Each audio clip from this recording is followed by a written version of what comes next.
क्या एक छोटा सा कूटनीतिक फैसला पूरी दुनिया के तेल बाजार में हलचल मचा सकता है? जी हाँ, बिल्कुल। आज हम इसी की पड़ताल करने वाले हैं। बात हो रही है 30 दिन की तेल छूट की। देखिए, पिछले कुछ हफ्तों से ना ग्लोबल एनर्जी मार्केट में एक खबर बहुत तेजी से फैली है। और ये कोई छोटी मोटी खबर नहीं है। इसने दुनिया भर के बड़े बड़े नेताओं और इकोनॉमिस्ट्स का ध्यान अपनी तरफ खींचा है। तो सवाल ये है कि तेल की इस दुनिया में आखिर हुआ क्या है। चलिए सीधे मुद्दे पर आते हैं। बात हो रही है एक टेम्पररी ऑयल वेवर की, यानी एक अस्थायी तेल छूट। आइए इसे परत दर परत समझते हैं। तो असल खबर ये है कि अमेरिका ने भारत को रशियन ऑयल खरीदने के लिए एक टेम्पररी वेवर दिया है, मतलब एक तरह की छूट। पर रुकिए, इसे सिर्फ एक ट्रेड डील समझने की गलती मत कीजिएगा। ये एक बहुत बड़ा कूटनीतिक और आर्थिक कदम है जिसके असर काफी दूर तक जा सकते हैं। तो चलिए अब इस छूट की बारीकियों को समझते हैं। देखते हैं कि इसकी छोटी छोटी डिटेल्स में असल में क्या छिपा है। सबसे पहली और सबसे जरूरी बात, ये छूट है सिर्फ 30 दिनों के लिए। जी हाँ, सिर्फ 30 दिन, मतलब एक महीने से भी कम। तो ये बात तो साफ है कि ये कोई लंबा चौड़ा समाधान नहीं है, बल्कि एक बहुत ही शॉर्ट टर्म उपाय है। तो ये वेवर चीज क्या है? अच्छा, इसको ऐसे समझिए, जैसे ट्रैफिक नियम तोड़ने पर कभी कभी सिर्फ चेतावनी देकर छोड़ दिया जाता है, बस ये कुछ वैसा ही है। ये एक बार की छूट है जो किसी बड़े नियम को तोड़े बिना एक खास सिचुएशन को संभालने के लिए दी जाती है। अब जरा इस छूट की शर्तों पर भी गौर करते हैं। देखिए, ये सबके लिए नहीं है। ये खास तौर पर उन जहाज़ों के लिए है जो पहले से ही समंदर में थे, अपना तेल लेकर और एक तरह से फंसे हुए थे। मतलब साफ है, ये बहुत ही लिमिटेड राहत है, और जो रूस के तेल पर बड़े प्रतिबंध लगे हुए हैं ना, वो वैसे के वैसे लागू हैं।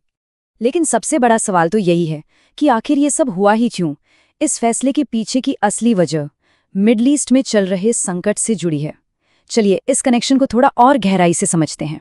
तो सवाल फिर वही कि इस छूट की जरूरत ठीक अभी इसी वक्त क्यों पड़ गई? आखिर ऐसी क्या इमरजेंसी थी?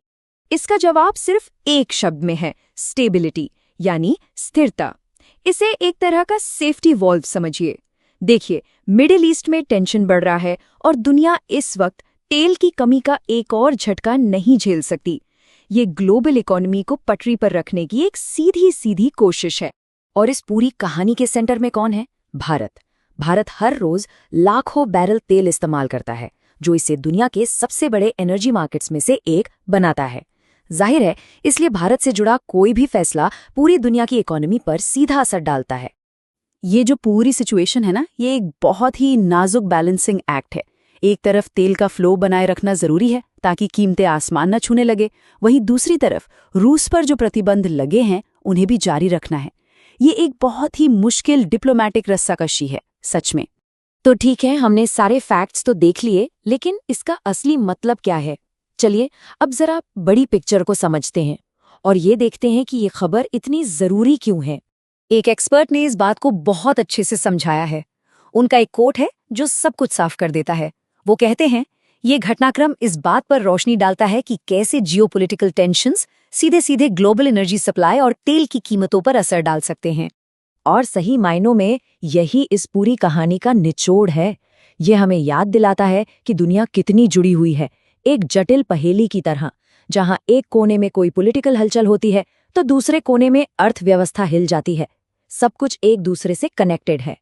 और ये सब कुछ हमें एक आखिरी और शायद सबसे जरूरी सवाल पर लाकर छोड़ देता है कि इस दौर में जहां चारों तरफ इतनी जटिल सुर्खियां हैं, इतना शोर है, उस सब के बीच हम असली सच्ची खबर तक कैसे पहुंचे? रिस्क सिर्फ मार्केट में होता है, प्लानिंग में नहीं। DGN कैपिटल मैनेजमेंट के साथ स्टॉक मार्केट, म्यूचुअल फंड और insurance. AMFI IRDAI certified. Your success our priority.